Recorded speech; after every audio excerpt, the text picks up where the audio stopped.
오늘은 지난주에 이어서 우리 마태복음 24장, 25장은 감난산 광야에 해당되어지는 종말의 사건들을 주님이 언급하는 내용이기 때문에 지난주에 이어서 우리는 지난주 사람의 미혹을 주의하라. 주님이 종말을 얘기하면서 제일 먼저 언급했던 것이 어떤 그 사인이나 표적이라고 하는 것이 아니라 미혹을 주의하라. 이것이 우리에게 준 메시지가 컸습니다.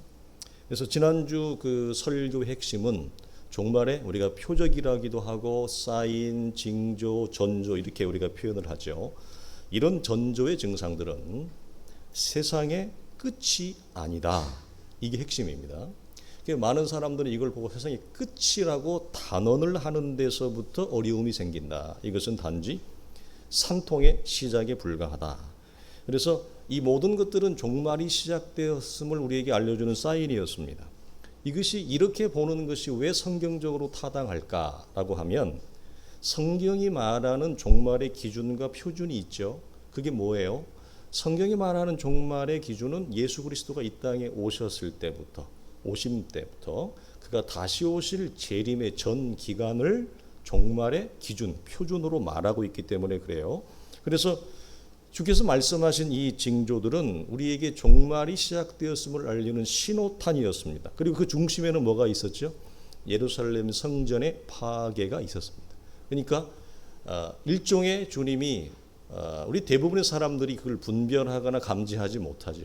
그 이유는 우리는 생존이라고 하는 인생의 현장 속에서 생존과 함께 춤을 추느라고 하나님이 시대 가운데 나에게 말씀하는 바를 대부분 듣지 못합니다. 제가 이렇게 보니까 아주 소수의 사람만이 듣습니다. 저는 예전에는 이게 보편적인 줄 알았어요. 근데 보편적이지 않습니다. 대부분의 사람들은 생존과 나에게 주어진 일상이 함몰되어서 못 들어요. 그렇기 때문에 주님이 어떤 큰 쇼를 하시는 거예요. 쇼를 보여주는 게 뭐냐면 예루살렘 성전이라고 하는 그 성전이 몰락되어지는 것을 역사 속에 깃발로 딱 세워놓은 거예요. 그것이 분명한 신호라고 하는, 종말이 열어졌다라고 하는 강력한 신호탄이었습니다. 그러니까 우리는 이미 시작된 종말의 안을, 종말 속을 살고 있는 거예요. 그리고 그것이 이미 2024년이 지난 것입니다.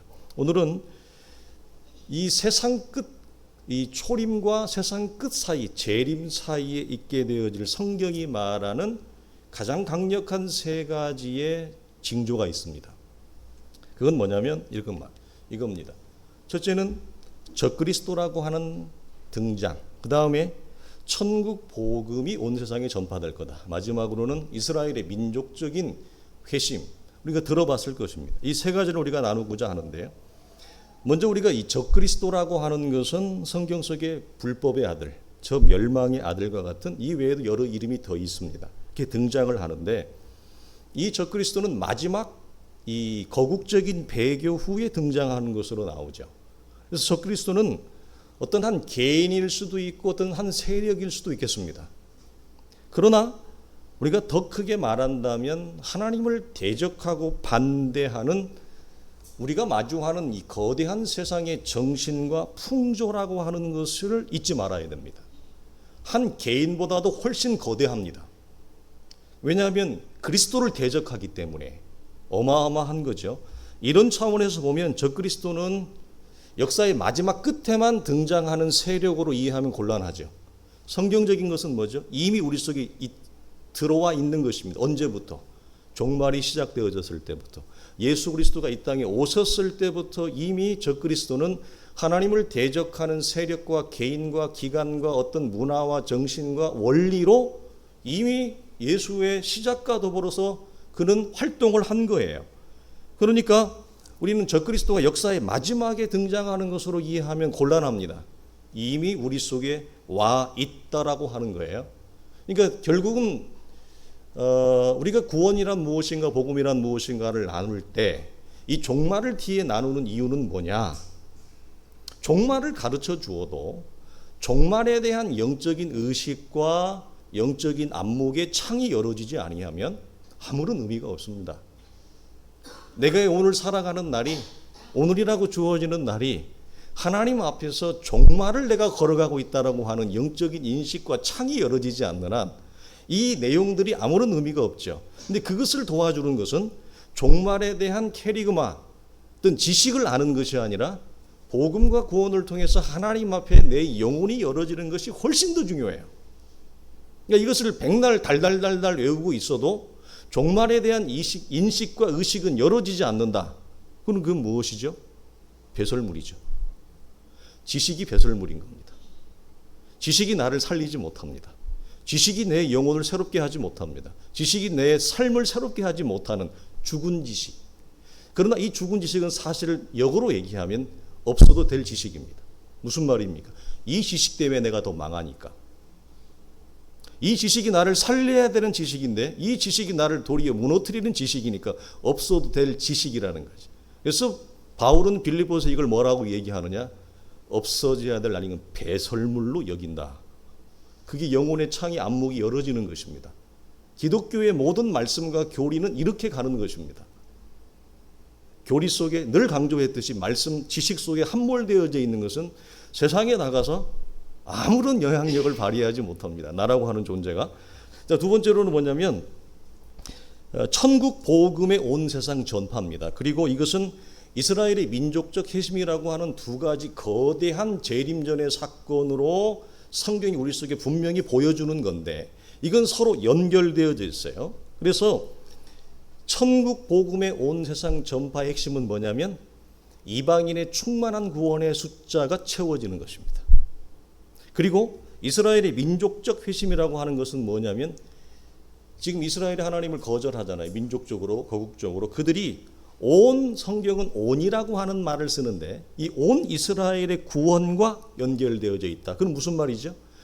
이방인의 충만한 구원의 숫자와 이스라엘의 구원의 숫자가 서로 연결되어져서 하나의 강력한 표적으로 주님이 재림하기 직전에 임할 사건으로 성경이 말하고 있다. 이 말입니다. 오늘 설교 시작 부분이지만 미리 말씀을 드릴 것은 오늘 설교는 이렇게 조금 혼란스러울 수 있습니다. 그래서 그 점을 좀 미리 사과의 말씀을 드리면서 더 나아가도록 하겠습니다. 먼저 우리가 이제 종말과 연결되어져 있는 말씀들은 뭐 다른 부분도 그래요. 그러나 첫째 이것을 문자 그대로 볼 것인지 아니면 상징과 비유 이런 것으로 볼 것인지를 먼저 듣는 사람이나 읽는 사람이 구별을 해야 돼요. 그런데 구별을 함에 있어서 근거가 되어지는 토대가 있어야 돼요. 그 토대는 뭐냐면 성경 전체에 흐르고 있는 영적인 거대한 말씀의 문맥이 있습니다. 말씀은 겉으로 드러나 있는 알파벳, 기역, 니은, 디귿이라고 하는 문자 체계로 우리 속에 보여지고 드러나지만 겉으로 드러나는 이 돌출되어진 문자 밑에 창세기로부터 계시록에 이르기까지 하나님이 우리에게 말씀하시는 거대한 말씀의 원줄기가 있습니다. 이걸 봐야 돼요. 이걸 볼 수 있어야 돼요. 이것이 그래서 이 돌출되어져 있는 문자의 형상을 깨버리고 벽돌을 내가 이렇게 해체하고 그 밑으로 들어가서 집의 기초, 뿌리를 보는 것과 똑같은 원리입니다. 그래서 그 토대가 성경 전체에 흐르고 있는 말씀의 문맥과 내가 이 해석이 문자적인 해석을 했을 때 일치하는지 아니면 상징적이고 비유적인 해석을 택했을 때 일치하는지를 봐야 돼요. 그러니까 예를 들어서 오늘 본문에서는 내가 문자적인 선택을 했는데 그것이 로마서하고 구약 성경의 말씀의 일치와 되지 않으면 어떻게 돼요? 그건 잘못된 선택이에요. 내가 오늘 이 선택한 상징적이고 은유적인 이 해석이 로마서에서도 동의가 되어지고 계시록에서도 동의가 되어지고 이사야에서도 동의가 되어지고 창세기에서도 동의가 되어진다. 가장 건강한 성경 해석이에요. 근데 이게 말은 제가 이렇게 하지만 이 해석이 얼마나 어려운지 몰라요. 이 정도 해석하려면 시간이 엄청나게 오래 걸립니다. 자, 그래서 천국 복음의 온 세상 전파는 이 땅에 설립되어진 모든 선교 단체의 시작점이에요. 그리고 세계 복음화를 열어준 대표적인 말씀입니다. 20세기 초반에 이런 슬로건이 있었습니다. 끝까지 전도하여 왕을 오게 하자. 모든 종족에게 복음을. 이 선교적인 표어 슬로건이 전 세계를 흘러갔습니다. 그래서 이 말 표어는 뭐냐? 우리가 땅 끝까지 복음을 전하여 그리스도의 재림을, 왕이신 그리스도의 재림을 앞당기자. 멋있죠? 우리의 전도와 세계 선교가 다시 오실 주님의 시간표를 앞당기자. 멋있죠? 그래서 기독교가 부흥하는 시대에는 이런 대선교적인 슬로건과 가치에 감동과 은혜를 받은 사람들이 이 땅 가운데 왔습니다. 조선 한반도에. 그래서 그들이 1884년도부터 와서 우리나라에 복음을 전도하는 20세기 겨우 중반에 해당하는 선교사들이 우리나라에 와서 우리가 이 복음을 받게 된 후손이 되어진 거죠. 자, 본문으로 들어가면 오늘 본문 24절이 어려운 이유는 이겁니다. 자, 여러분, 모든 민족을 어디까지 봐야 하는 것입니다. 여기 모든 민족이 지상의 모든 사람이 복음을 들어야 한다는 얘기입니까? 여러분 어떻게 생각하죠? 여기서 말하는 모든 민족이니까 모든 종족에게 가서 복음을 전해야 되잖아요. 그러면 여기서 말하는 모든 종족, every tribes라고 하는 그 모든 종족에까지 가서 모든 사람이 지상에 남아있는 한 저 원시 부족에게까지 복음을 전해야 된다는 말인가? 그들이 복음을 들어야 된다는 말인가? 그러나 우리가 성경 전체에 흐르는 면면한 사건과 흐름을 볼 때는 이것이 불가능하다는 걸 여러분이 알 것입니다. 특히 여기 온 세상이라고 번역되어진 오이쿠메네라고 하는 이 헬라어 단어는 문자적으로 보면 뭐냐면 예수님 당대의 헬라 세계를 말합니다. 그리고 조금 더 다르게 얘기하면 로마가 지배하는 로마 제국의 밑에 있는 세계를 말합니다. 그렇다면 우리가 어떤 결론이 나와야 되냐면 1세기 당시에 이미 그리스도가 재림했어야 한다는 얘기입니다. 왜? 여기서 말하는 이 세상이 예수님 당시 제자들이 살았을 당시에 헬라 제국, 로마 제국이라면 이미 1세기에 복음이 거기까지 편만하게 증거됐습니다. 이미 1세기에. 놀라운 일이죠. 어떻게 해요? 예루살렘에서부터 북아프리아 이르기까지 사도행전에 나오는 오순절 성령 강림 사건과 예수님의 12사도들을 통해서 북아프리카의 복음이 전파되어집니다. 그리고 지중해 주변의 그리스 로마 제국의 복음이 다 편만하게 나가죠. 그리고 그 옆에 있는 에게해 주변에 소아시기아, 이 소아시아의 복음이 다 편만하게 증거가 되어지고 심지어 디도 같은 경우는 남인도까지 가서 복음을 전하게 되어집니다. 골로새서 1장을 보면 그래서 이미 이렇게 얘기합니다. 이 복음이 이미 너희에게 이르매 너희가 듣고 참으로 하나님의 은혜를 깨달은 날부터 너희 중에서와 같이 또한 온 천하에서도 열매를 맺어 자라는도다. 여기 온 천하가 온 세상과 같은 하나예요. 그러니까 이미 복음이 1세기 당시에 그들의 모든 살아가는 세계와 통치 영역 속에 들어간 겁니다. 특히 바울 사도는 AD 50년대에 에게해 주변의 소아시아 복음을 전해요. 더 이상 복음을 전할 곳이 없어서 그가 택한 곳이 어디입니까? 서바나, 지금의 스페인을 가려고 합니다. 그래서 로마서는 어떤 목적으로 쓰여졌죠? 스페인의 복음화를 위해서 이탈리아 로마를 베이스 캠프 전초기지로 삼고 그 전초기지를 중심으로 해서 서바나를 공략하기 위해서 로마서가 쓰여집니다. 이 당시에 로마서가 기록되어질 이 당시쯤에 바울 사도의 생애에서 가장 활발하게 왕성하게 복음 사역을 했던 시기입니다. 이때가 AD 57에서 58년쯤 됩니다. 그리고 사도 바울은 네로가 죽었을 때랑 같은 AD 68년에 순교합니다. 정확하게는 모르지만 AD 68년 봄에 순교를 해요. 그리고 우리가 지난주에 나누었던 대로 예루살렘의 멸망은 언제 되죠? AD 70년 타이투스 장군에 의해서 멸망을 합니다. 자, 이런 우리가 시간 순서를 보면 그렇다면 어떤 문제가 생깁니까? 예루살렘 멸망 전에 뭐가 이미 도래해야 된다는 그리스도의 재림이 이미 도래해야 되는, 왜? 복음이 다 편만하게 증거됐으니까. 그렇죠? 온 세상에 모든 그들이 사는 시대 속에 온 세계에 복음이 다 여러분 전파되어진 겁니다. 특별히 예루살렘 성전이 멸망되기도 전에 말이죠. 근데 주님 앞에서 이미 뭐라고 말씀하셨죠? 이 종말의 신호탄은 무엇이다? 가장 강력한 깃발의 기치가 예루살렘 성전이 돌 하나도 돌 위에 남지 않을 것이다. 성전의 멸망을 깃발로 내세우셨어요.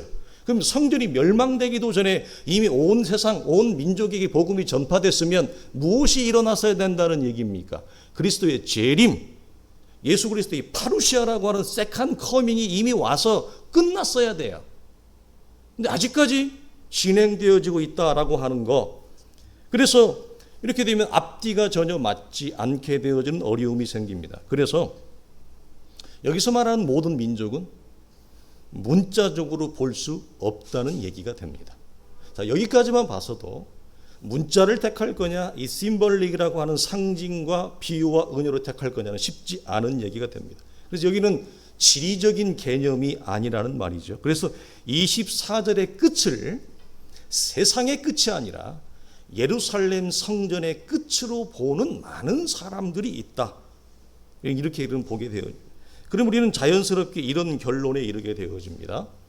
예수 그리스도의 복음이 지리적인 민족의 경계를 넘어서 온 세상의 구원을 촉구하는 강력한 메시지로 온 시대 가운데 편만하게 모든 사람이 알 수 있는, 아모스가 얘기했던 대로 하나님의 공의가 강물처럼 흘러내리는, 모든 사람이 자기가 사는 시대 가운데 구원을 촉구하는 예수 그리스도의 십자가와 부활의 메시지가 편만하게 증거되어지는 시대라고 우리는 여러분 볼 수 있습니다. 그리고 이 시기에는 무너진 옛 성전, 우리가 잘 아는 다윗의 장막이라고 표현되어지는 이 다윗의 옛 장막, 옛 성전을 대체할 새로운 성전의 역할이 대두가 되어지죠. 왜? 눈에 보이는 예루살렘 성전이 파괴되어졌기 때문에 그 성전을 대체할 구약적인 솔로몬의 성전, 다윗의 성전도 무너졌고 헤롯이 건축한 그 성전도 무너졌다면 그 성전의 역할과 기능을 대신할 또 다른 어떤 기관과 역할을 가진 무엇이 필요한 것입니다. 물론 본질적으로 얘기해서 성전을 대체하실 분은 예수 그리스도 그분밖에 없죠. 그러나 그분이 그의 제자들과 사도행전 이후에 그분이 말씀하신 그 명령의 부탁은 무엇으로 여러분 형성되어집니까? 신약의 교회로 뭉쳐지는 것입니다. 그러니까 교회가 얼마나 중요한지 몰라요. 그러니까 이런 성경을 우리가 알면 알수록 하나님의 교회를 여러분 가볍게 볼 수가 없는 것입니다. 너무너무 소중한 거죠. 그래서 신약에서는 이 무너진 옛 성전의 역할을 대신할 수 있는 전 세계적인 기관, 우주적인 기관이 하나님의 교회 공동체 외에는 없어요. 얼마나 중요합니까? 이런 차원에서 하나님의 교회가. 그러니까 온 세상에 흩어져 말씀한 대로 모든 민족에게 구원을 촉구할 수 있는 새로운 성전의 역할을 하는 데는 온 세계에서 무엇밖에 없어요? 교회밖에 없죠. 개인이면 개인.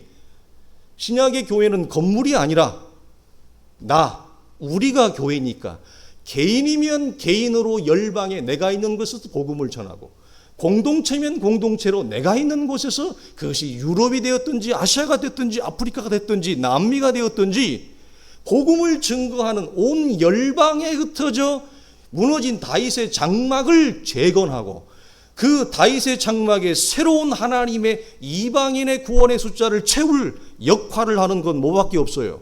교회밖에 없죠. 그러니까 교회는 선교적인 차원에서, 그리고 그리스도의 다시 오심을 촉구하는 종말의 차원에서 엄청나게 중요한 것입니다. 엄청나게 중요한 거예요. 그러니까 아무나 목회자가 되면 안 돼요. 우리 이번 주 경험했던 우리 김 집사님, 그런 친구가 목회자 되면 큰일 나는 거예요. 교회 말아먹는 거예요. 이게 싹이 보이거든요. 원래 어릴 때부터 보면.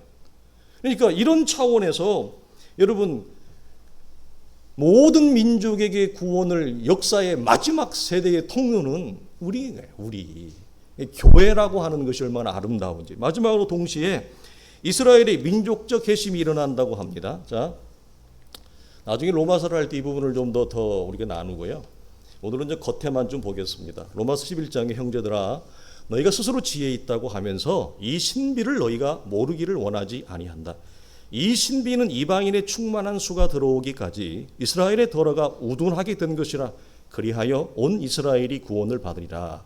이 말씀을 동일하게 누가복음에서는 그들이 칼날에 죽임을 당하며 모든 이방에 사로잡혀 가겠고 예루살렘은 이방인의 때가 차기까지 이방인에게 밟히리라. 이 외에도 많은 구절이 있습니다. 바울은 특히 로마서 11장에서 신비라고 하는 말을 한 구절 안에 2번이나 반복해요.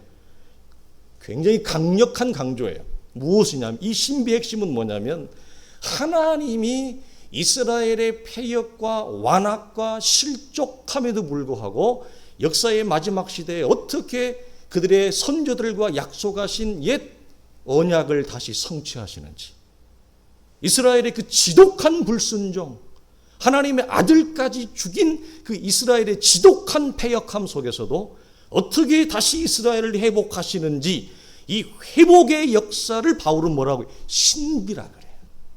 신비. 그래서 신비와 가장 방불한 단어가 하나님의 은혜입니다. 우리가 하나님의 은혜를 알면 알수록 인간의 이성과 논리와 내 삶의 지혜로 설명할 수 없는 하나님의 응축된 신적인 일하심을 우리는 신비라고 은혜라고밖에 얘기할 수 없는 거죠. 자, 여기서 핵심은 뭡니까? 자, 이방인의 구원의 충만한 수와 온 이스라엘의 구원이 서로 연결되어져 있죠. 그리고 바울은 얘기합니다. 이 양자의 수가 차면 곧 그때가 끝이니라 이렇게 말합니다. 자, 그러면 이 말씀에서도 쉽지 않은 선택을 해야 돼요. 어떤 선택이냐면, 자, 온 이스라엘의 구원을 민족 전체의 구원으로 봐야 하는지, 그리고 그 민족적인 거대한 회심은 꼭 세상 끝에만 일어나는가? 두 번째로는 이겁니다. 아니면 아브라함 이후로부터 아브라함과 언약을 맺은, 더 올라가면 아담과 언약을 맺은 에덴 동산부터 언약의 역사가 시작되어져 그때부터 역사를 초월하여 이스라엘 역사 전체에 걸쳐 구원받을 이스라엘의 총수를 얘기하는 것인가? 그렇다면 민족적인 회심은 세상의 끝에 일어난다는 것이 아니라 각 세대마다 시기마다 이미 하나님이 당신의 이스라엘의 구원받은 유대인의 회심하는 자들을 불러 모은다는 얘기가 되어지죠. 또 하나 마지막은 이겁니다. 민족적인 회심은 세상 끝에 일어날 일인 것은 분명하겠는데, 여기까지는 양보를 하겠는데, 그러면 여기서 말하는 온 이스라엘이 하나도 남김없이 이스라엘 철통적 유대인 모든 사람을 개개인을 말하는 것인지, 아니면 이스라엘 가운데 참 유대인, 참 이스라엘만을 말하는 것인지, 세 가지로 분류를 제가 해드렸어요. 선택은 우리 성도들이, 훌륭한 우리 성도들의 몫입니다. 자, 그렇다면 이 지점에서 중요한 것은 뭐죠? 그러면 로마서 안에서 사도가 이 말을 하게 된 이유가 있을 것인데, 그 이유가 되어지는 본문으로 가서 성경이 로마서가 얘기하는 참 이스라엘인 이 기준이 뭔가를 봐야 되겠죠.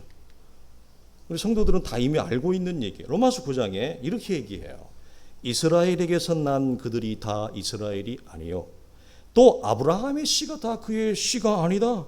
오직 이삭으로 난 씨라야만 내 씨라 불리어지라.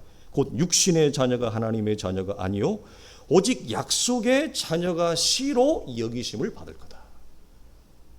성경 전체에 흐르는 아브라함과 약속을 맺을 때도 하나님이 내 후손이 하늘의 별처럼 땅의 모래가의 모래알처럼 많아진다라고 할 때 이미 무엇이 내포되어져 있냐면 민족과 혈통과 지리의 개념을 뛰어넘어 열방으로 복음이 넘어갈 것이다.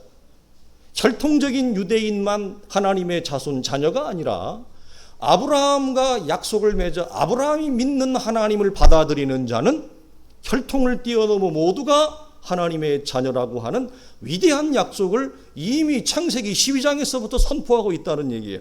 그래서 로마서 9장에서 바울은 온 이스라엘은 민족적, 혈통적, 육체적 개념으로만 봐서는 곤란하다. 진정한 하나님의 자녀는 혈통과 민족과 지리의 개념을 뛰어넘는다. 이 말이 없으면 어떻게 되죠? 이스라엘로 태어나면 다 자동 구원을 받는 것입니다. 그래서 예수님 당시에 제자들과 예수님과 충돌되었던 한 그 일면이 뭐냐면, 이스라엘은 우리가 무엇을 가졌으니까요? 율법과 성전과 약속과 할례를 받았으니 혈통적으로 아브라함의 자손이에요. 우리는 아브라함의 자손으로 태어난 자는 전부 하늘의 복을 받은 선민이요, 우리는 이미 구원이 확정되어진 자다. 그래서 20세기 유명한 E.P. 샌더스라고 하는 자유주의 바울신학자가 최고봉인데, 이 사람이 하는 얘기가 뭐냐면, 율법은 복음주의 계열, 개혁주의에서 생각하는 것처럼 그런 개념으로 이스라엘은 이해하고 있지 않았다는 거예요. 구원의 수단으로 율법을 이해하고 있지 않고, 도리어 반대다. 그 뭐냐? 율법은 구원의 수단이 아니라 우리가 하나님의 자녀된 자를 확인하는 증표일 뿐이다. 할례와 같이. 그래서 이 새로운 개념이 일어나서 전 세계의 신학을 완전히 뒤집어 엎었어요. 어마어마한 이 이론이 일어났던 것입니다. 여러분은 어떻게 생각하십니까? 예수님 당시의 충돌이 뭐냐고요? 우리는 이미 구원받았는데 예수 당신은 왜 우리에게 구원이 필요하다고 얘기합니까? 이 얘기입니다. 그렇죠? 우리는 이미 아브라함의 자손이 하나님의 자손, 구원은 받아놓은 당상입니다. 왜 세례 요한 너는 우리 보고 회개하라고 얘기합니까? 회개는 누구만 하는 거예요? 이방만, 이교도만, 하나님을 알지 못하는 저 열방이 회개하고 구원받는 거지. 우리는 이미 아브라함의 자손이 율법과 성전을 가지고 구원을 우리는 이미 확보된 채로 태어났는데 왜 세례 요한 네가 감히 뭐라고 우리 보고 회개하라 이 얘기를 하냐는 거예요. 그럼 더 나아가서 그 존경과 모든 사람들의 악망을 받는 종교 지도자들에게 독사의 자식들아 이 말을 하니까 뒤집어진 거죠. 그래서 세례 요한의 목을 치는 것입니다. 수용할 수가 없죠. 받아들일 수가 없죠. 자, 여러분, 그래서 온 이스라엘을 혈통적 육체적 개념으로만 본다면 이들은 복음이 필요 없어요. 이미 구원을 받은 거니까. 근데 우리가 요한복음 1장에서도 제가 너무 사랑하는 구절, 하나님의 자녀의 기준을 사도 요한이 뭐라고 얘기합니까? 혈통으로나 육정으로나 사람의 뜻으로 나지 아니하고 오직 하나님께로서 난 자라. 로마서 9장에서도 이스라엘에게서 난 그들이 다 이스라엘이 아니요 하나님께로서 난 자만 이스라엘이다. 참 이스라엘이다. 너무 멋진 아름다운 말을 하고 있는 거예요. 그렇다면 자연스레 우리는 어떤 결론에 이르게 되어집니까? 온 이스라엘이란 혈통적 개념을 넘어 하나님으로부터 난 참 유대인만이 온 이스라엘에 들어가는 거죠. 이해되시죠? 그래서 민족적 차원에서도 일어날 수 있겠지만 혈통적으로 모든 유대인을 말하는 것은 아닌 결론에 이르게 되어집니다. 그렇다면 사실 이 메시지가 우리에게도 있어요. 그건 다음에 나누고, 그렇다면 결론적으로 온 이스라엘이란 뭐죠? 그리스도의 초림과 재림 사이에 다윗의 무너진 장막을 재건하며 그 무너진 장막의 성전의 기능을 이 신약 시대 속에 맞는 것이 교회인데, 그 세계 열방에 나아가서 이방인의 충만한 수를 성경은 뭐라고? 동서남북 사방에서 모이게 하리라. 세계 열방을 얘기하는 것입니다. 세계 열방에 나아가서 내 백성을 모으리라 라고 하는 이방인의 충만한 구원의 숫자 안에 온 이스라엘이 들어가는 것이. 왜? 혈통적 개념으로 이스라엘을 정의할 수 없으니까. 또 하나가 뭐죠? 마지막 이스라엘의 민족적 핵심 안에서 육체적인 이스라엘이 아니라 그 안에서 성경은 구약 이사야에서부터 로마서까지 뭘 얘기하냐면 이스라엘의 이런 거국적인 패역함과 불순종 속에서도 무엇이 있다? 하나님이 그들 속에 남겨놓은 남은 자가 있다. 구루터기가 있다. 이 얘기를 한단 말이에요. 그래서 이스라엘 속에 이 거대한 패역의 역사에도 불구하고 참 유대인, 참 이스라엘인, 참 아브라함의 씨, 참 이삭의 자녀라고 하는 우리는 그게 누군지 모르죠. 그들은 구루터기가 되어 남은 자가 되어 이스라엘의 영적 부흥과 회복을 일으키는데 하나님의 불꽃 같은 불쏘시개 역할을 하는 자들, 그게 누구예요? 이스라엘의 온 민족의 핵심 속에 들어가는 이스라엘의 유대의 구원의 수입니다. 그러니까 온 이스라엘은 이방인의 충만한 수, 그리고 온 이스라엘 가운데 참 유대인, 참 하나님의 자녀의 수를 합친 게 뭐죠? 온 이스라엘의 구원이라고 하는 거예요. 그래서 이런 결론을 가지고 우리가 로마서 11장을 다시 보게 되어지면 26절에 그리하여 온 이스라엘이 구원을 받으리라. 여기서 온 이스라엘은 누구를 말하는 거예요? 혈통적 유대인을 말하는 것이 아니라 이방인의 충만한 숫자와 이스라엘의 충만한 수가 합쳐진 온 이스라엘이 구원을 받으리라. 기록된 바 구원자가 시온에서 온다. 이건 이사야의 예언이에요. 이것은 그리스도의 재림을 의미합니다. 야곱에게서 경건하지 않은 것을 돌이키겠고 내가 그들의 죄를 없이 할 때에 그들에게 이루어질 내 약속이 이것이니라. 이게 그리스도의 재림으로 여러분 정리가 되어집니다. 그러나 이 지점에서도 마지막으로 어려운 것이 하나가 더 있습니다. 제가 중반에 오늘 설교는 제가 좀 미안하다 그랬습니다. 헷갈리니까.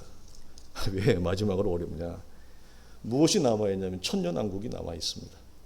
천년왕국이 실제로 문자적으로 이 땅 가운데 임한다는 것을 가정할 때는 온 이스라엘의 구원은 언제 일어나죠? 그리스도의 재림 이후에 일어납니다.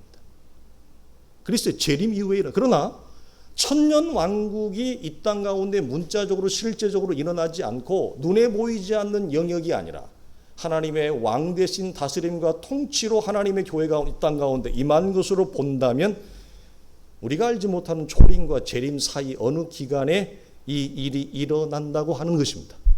다시금 말씀드립니다. 선택은 우리 훌륭하신 성도들의 몫입니다. 저는 성경을 객관적으로 여러분에게 설명할 뿐입니다.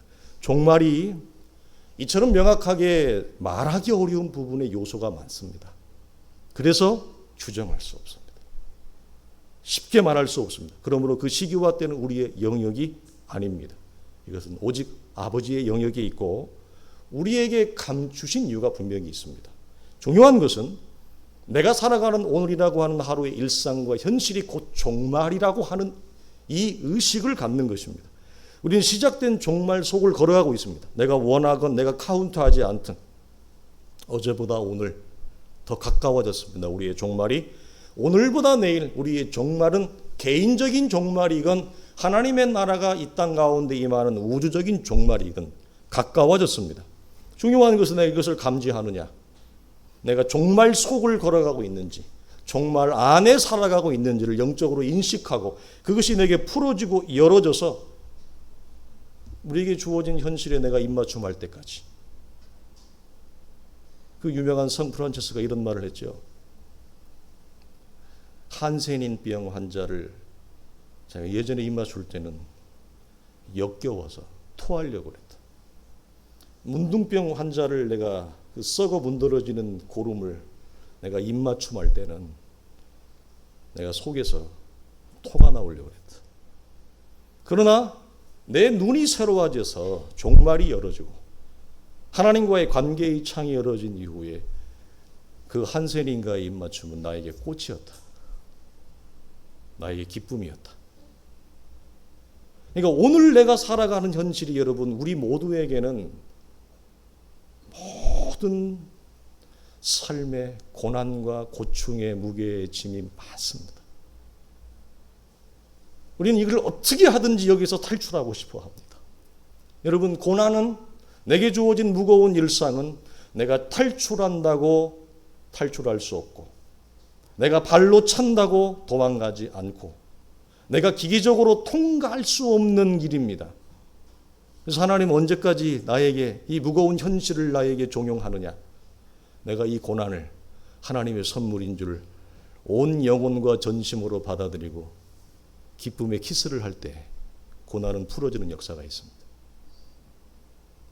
그것이 나의 영혼을 더 이상 좌지우지하지 못하는, 이 무거운 현실이 내 영혼을 다운시키지 못하는, 나를 요동치지 않게 하는 하나님의 놀라운 신비의 손길이 이 안에 있어요.